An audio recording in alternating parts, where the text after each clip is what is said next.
Ottoman Imperial Palace. It served as the main residence and administrative headquarters of the Ottoman Sultans. Topkapı Palace and Harem Topkapı Saray are likely to have more colorful stories than most of the world's museums put together. Libidinous sultans, ambitious courtiers, beautiful concubines and scheming eunuchs lived and worked here between the 15th and 19th centuries, when it was the court of the Ottoman Empire. A visit to the palace's opulent pavilions, jewel-filled treasury and sprawling harem gives a fascinating glimpse into their lives. It has many exhibition halls, treasury section, and harem. Mehmet the Conqueror built the first stage of the palace shortly after the conquest in 1453 and lived here until his death in 1481.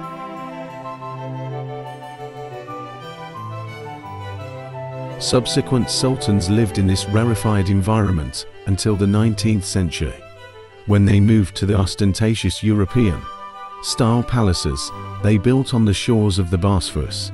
Before you enter the palace's imperial gate, take a look at the ornate structure in the cobbled square just outside.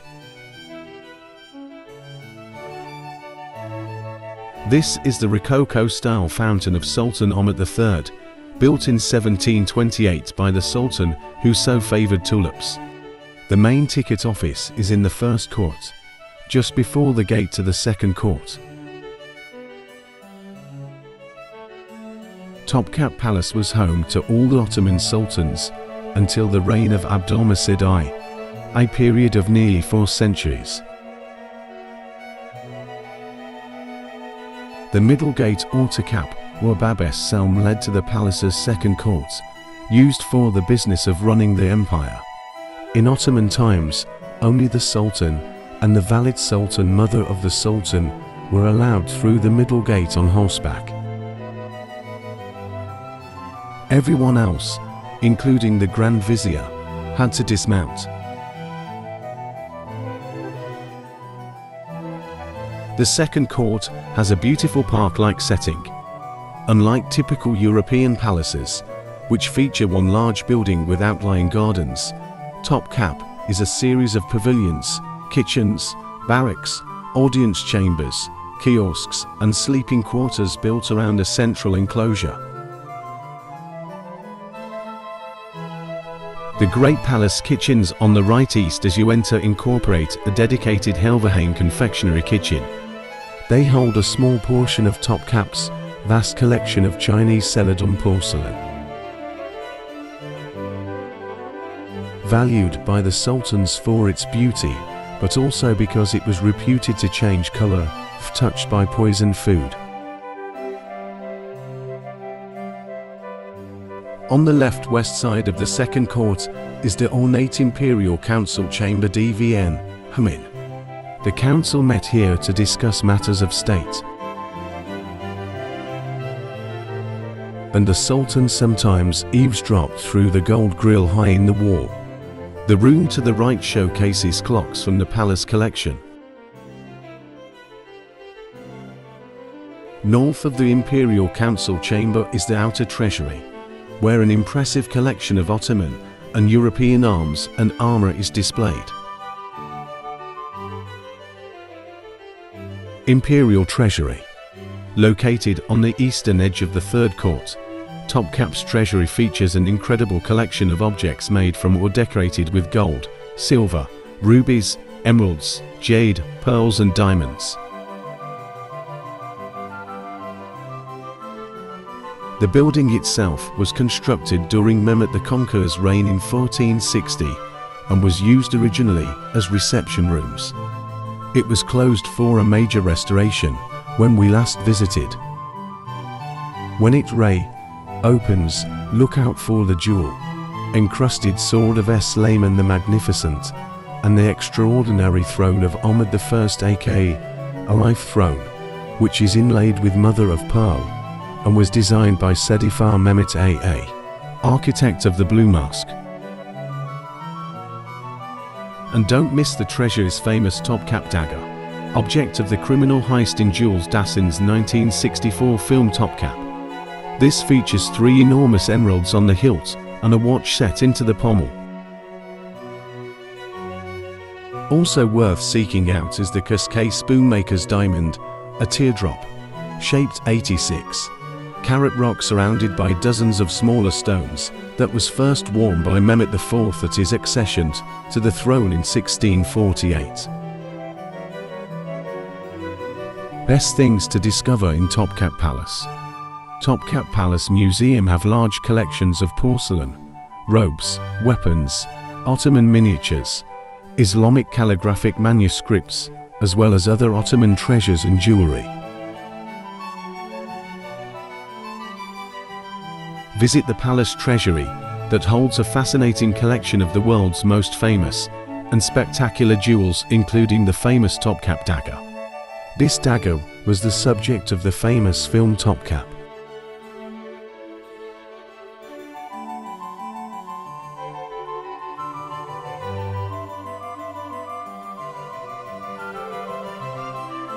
Harem.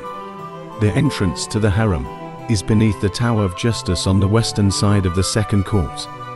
If you decide to visit, and we highly recommend that you do, you'll need to buy a dedicated ticket.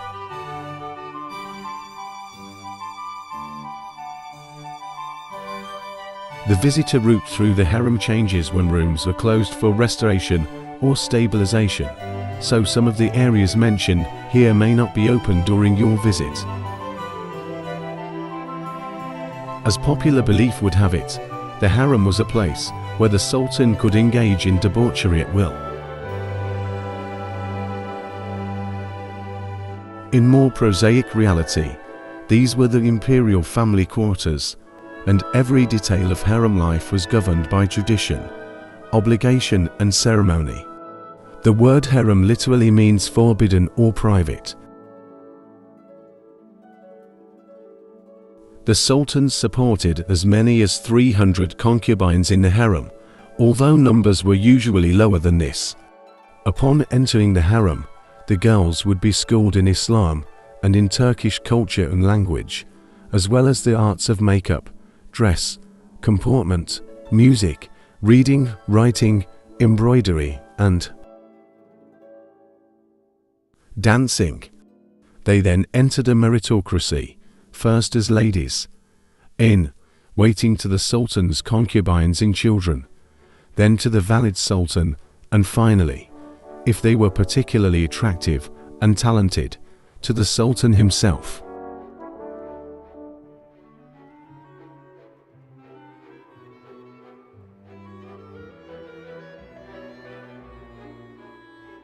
The sultan was allowed by Islamic law to have 4 legitimate wives, who received the title of Kadın wife. If a wife bore him a son, she was called Haseki Sultan. If she bore him a daughter, Haseki Kadın.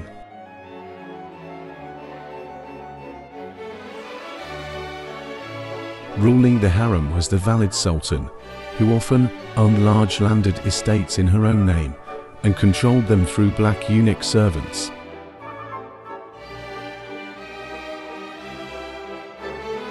Able to give orders directly to the Grand Vizier, her influence on the Sultan, on his wives and concubines, and on matters of state was often profound. The earliest of the 300-odd rooms in the harem were constructed during the reign of Murat III of 1574 to 95. The harems of previous sultans were at the now demolished Eski Saray Old Palace, near present-day Beyaz Meydan. The harem complex has 6 floors, but only one of these can be visited. This is approached via the carriage gate. Next to the gate is the dormitory of the Corps of the Palace Guards, a meticulously restored two-story structure featuring swathes of magnificent 16th and 17th centuries nick tiles.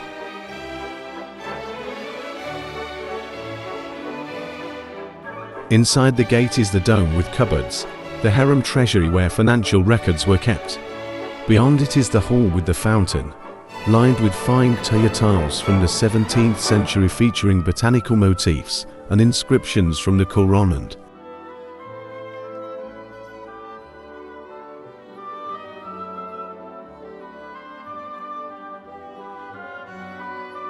Home to a marble horse mounting block once used by the sultans. Adjoining this is the Mosque of the Black Eunuchs, which features depictions of Mecca on its 17th century tiles.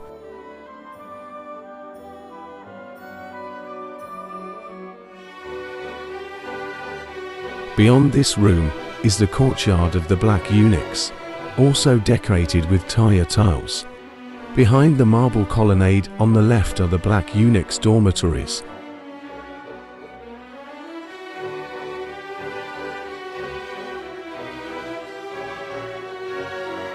In the early days, white eunuchs were used, but black eunuchs sent as presents by the Ottoman governor of Egypt later took control. As many as 200 lived here, guarding the doors and waiting on the women of the harem.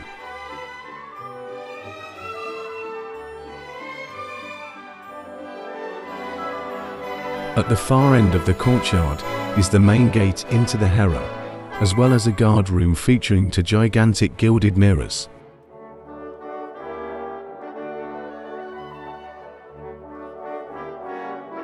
From here, the concubines' corridor leads left to the courtyard of the concubines and sultan's consorts. This is surrounded by baths, a laundry fountain, a laundry, dormitories and private apartments.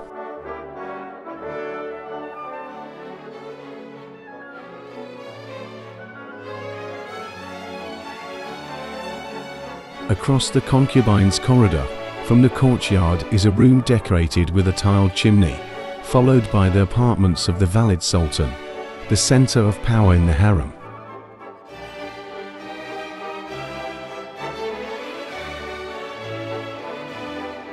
From these ornate rooms the Valid Sultan oversaw and controlled her huge family.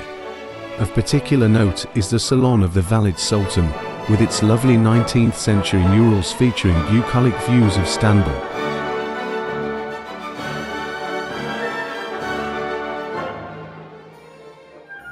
And a pretty double HURREM dating from 1585.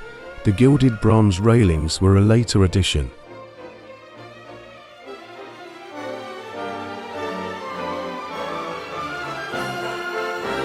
Past the courtyard of the Valid Sultan is a splendid reception room, with a large fireplace that leads to a vestibule covered in Taya and Znik tiles dating from the 17th century.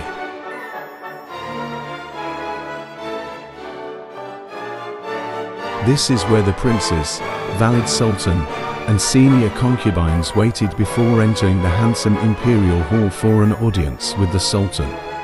Built during the reign of Murat III, the hall was redecorated in Baroque style by order of Osman III of 1754–57. Nearby is the privy chamber of Murat III, one of the most sumptuous rooms in the palace. Dating from 1578, virtually all of its decoration is original and is thought to be the work of Sinan.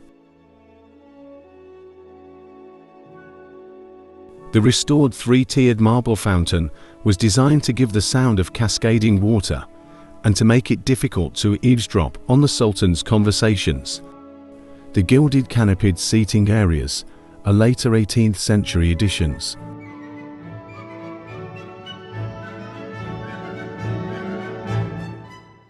Next door is the privy chamber of Ahmet III, an adjoining dining room built in 1705. The latter is lined with wooden panels decorated with images of flowers and fruits painted in lacquer.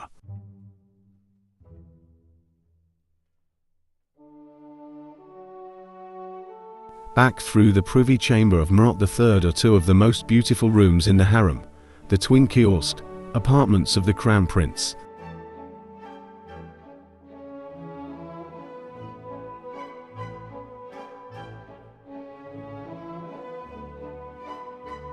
These two rooms date from around 1600. Note the painted canvas dome in the first room, and the fine zinc tile panels above the fireplace in the second. The stained glass is also noteworthy.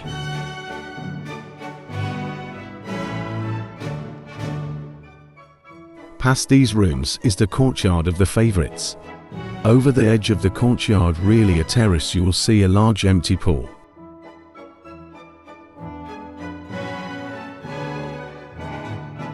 Overlooking the courtyard are the tiny windows of the many small dark rooms comprising the calf's cage where brothers or sons of the Sultan were imprisoned. Adjoining it is the tiled Harem mosque with its Baroque mihrab niche in a minaret indicating the direction of Mecca.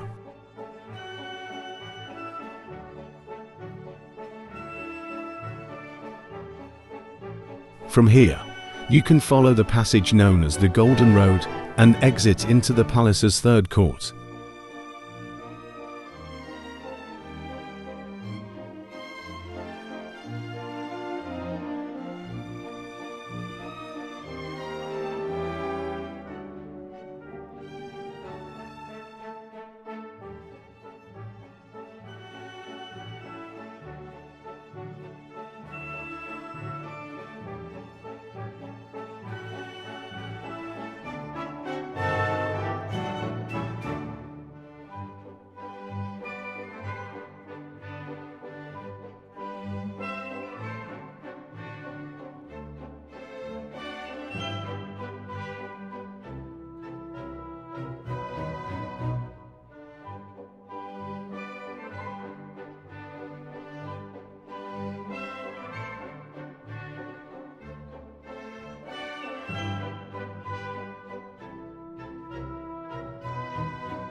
Baghdad Kiosk, which is located in the fourth court of Topkapı Palace, overlooks the most beautiful view of the palace. It was built by Murad IV 1612 to 1640 to commemorate the Baghdad campaign in 1639. Its architect was most likely civil chief architect Kazimogo. Tiles adorn the upper parts of the lower windows on the exterior. The interior pendentives, E1 arches, spaces between the windows and insides of the cabinets were also tiled. Panels situated on both sides of the fireplace and between. The windows decorated with bird and killin figures are in the reed style. These panels are successful 17th century copies of the 16th century examples from the Topkapı Palace circumcision chamber 1640 facade tiles.